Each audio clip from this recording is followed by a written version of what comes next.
How to build a rolling gate. Hey there! Today, we're going to build a rolling gate. This is a great DIY project that adds both security and style to your property. Let's get started.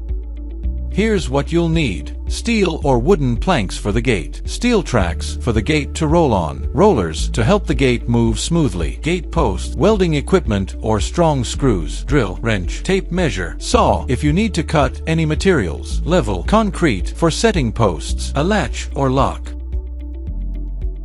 Measure the gate opening. First, measure the width and height of your gate opening. This is important to make sure your gate fits perfectly. You'll also need to allow extra space for the rollers to move smoothly along the track. Build the gate frame. Start by building the gate frame. Use steel or wood depending on your choice of materials. Attach the top and bottom horizontal pieces to the vertical posts. For a metal frame, you may need to weld the corners. For wood, you can use screws or nails. Install the gate posts and track. Now, install the gate posts on each side of the opening. Dig deep holes and secure them with concrete. Once the posts are set, it's time to install the track along the ground where the gate will roll. Make sure the track is level and securely attached. Attach the rollers. Next, attach the rollers to the bottom of the gate. These rollers will glide along the track, so make sure they're properly aligned and move smoothly.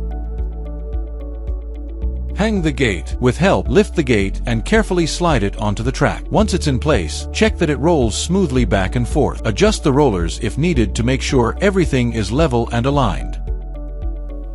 Add the latch or lock. To finish it off, install a latch or lock so you can secure the gate when it's closed. This will keep it locked and safe.